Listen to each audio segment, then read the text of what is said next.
Permisi, selamat pagi Mbak. Oke. Perkenalkan, saya perawat Liana Oktaviani. Di sini saya berdinas dari jam 7 sampai jam 2 siang. Sebelumnya bisa sebutkan nama Mbak. Irfa. Mbak Irfa. Ya. Ya. Untuk hari ini apa yang Mbak rasakan? Kok terlihat sangat murung? Merasa sendiri Merasa sendiri. Kok bisa merasa sendiri, Mbak? karena teman-teman dulu saya mempunyai teman banyak, tapi ketika ayah saya bangkrut, teman saya menjauhi saya. Oh, jadi ketika ayah Mbak bangkrut, semua teman-teman Mbak mengkhianati Mbak. Ya.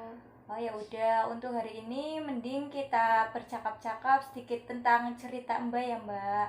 Nah, waktunya itu sekitar 10 sampai 20 menit Mbak. Untuk tempatnya mau di mana? Di sini atau di luar? Di sini. Di sini aja ya Mbak. Ya udah, kita mulai sekarang ya Mbak. Ya. Nah, sebelumnya saya mau tanya, untuk keseharian apakah Mbak selalu menyendiri? Ya. Iya, selalu menyendiri. Ya, karena teman saya menjauhi saya tidak mempunyai siapa-siapa. Oh, untuk di rumah sih Mbak apakah berbicara atau ngobrol sama bapak, ibu ataupun kakak adik? Paling sama ibu saya doang. Oh, kalau sama ibu apa yang diobrolkan? Ya, berbicara seadanya. Oh, tapi tidak yang bercanda-bercanda ya Mbak. Tidak. Jadi seadanya yang mau diomongkan aja gitu. Iya. Lalu nanti Mbak menyendiri lagi di kamar. Iya, saya sering kali menyendiri terus. Oh, lalu apakah ada cara untuk Mbak agar tidak menyendiri lagi? Tidak ada. Tidak ada. Nah, untuk teman-teman apakah Mbak masih kesulitan untuk bersosialisasi atau berkenalan lagi dengan teman-teman? Iya. Iya. Karena saya trauma. Oh ya, berarti latar belakangnya karena Mbak trauma, jadi Mbak nggak mau berkenalan lagi sama teman-teman gitu ya Mbak? Ya. Nah, mungkin saya sedikit mau kasih saran atau gimana ya Mbak. Sebaiknya itu mending Mbak sudah mulai bersosialisasi dengan orang-orang, terutama orang terdekat yang ada di rumah, baik itu bapak, ibu, adik ataupun kakak. Nah, tujuannya itu agar Mbak itu tidak menyendiri lagi. Lalu ketika kita berbicara dengan seseorang itu Mbak, kita bisa meluapkan semua yang ada di perasaan kita Mbak. Jadi kita itu dalam hati kita itu tidak ada merasa kesal ataupun apa. Jadi Mbak bisa lebih bahagia, bisa tersenyum dan tidak terlihat murung lagi Mbak.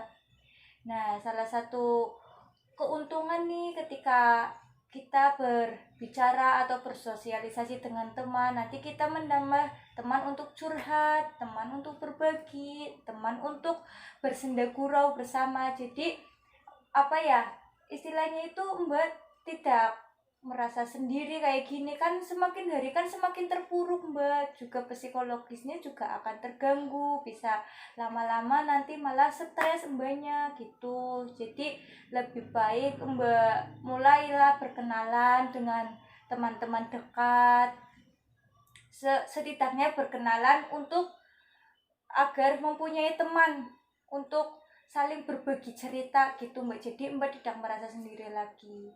Kalau kayak gini kan Mbak malah yang rugi, nggak dapat temen, nggak ada yang nemenin juga kalau sedang kesepian. Kalau di rumah pun ada teman tapi ada keluarga pun Mbak merasa kesepian karena Mbak tidak mau membuka pikiran Mbak untuk berteman kembali dengan orang lain gitu Mbak. Nah, nanti ketika ini kita sudah selesai, sebisa mungkin Mbak sudah mulai bisa berteman dengan siapapun. Ya, walaupun Mbak masih trauma tapi berusaha untuk mencoba kembali. Nah, mungkin itu yang bisa saya sampaikan. Nanti saya kenalkan deh sama teman saya yang sama-sama perawat juga, barangkali Mbak mau sharing-sharing dengan teman saya ataupun dengan saya juga boleh Mbak. Ya. Jadi nanti ketika Mbak mempunyai masalah ataupun ingin mengobrol sesuatu, Mbak bisa langsung ngobrol-ngobrol sama saya. Walaupun saya nggak kesini, Mbak bisa nyamper ke ruangan saya, ataupun Mbak bisa panggil saya untuk kesini untuk ngobrol bersama gitu Mbak. Jadi gimana, masih merasa sendiri lagi Mbak sekarang?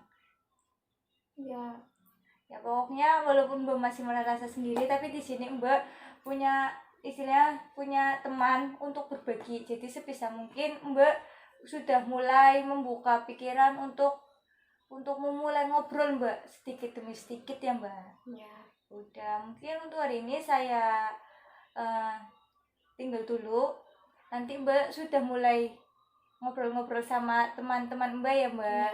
Nah itu juga bisa dimasukkan ke aktivitas harian Mbak. Jadi sebisa mungkin setiap hari, setiap saat kalau ada orang, ya kalau orangnya itu terlihat menurut Mbak baik, sebisa mungkin Mbak sudah bisa apa ya istilahnya berinteraksi gitu. Jadi Mbak tidak merasa sendiri lagi gitu ya Mbak. Besok mungkin saya akan kesini lagi untuk mengontrol apakah Mbak sudah ada peningkatan ataupun belum. Untuk waktunya kemungkinan pagi lagi ya Mbak, sekitar jam 10 saya kesini. Tempatnya juga di sini Mbak. Udah, nanti saya kesini lagi untuk besok. Terima kasih, selamat pagi Mbak.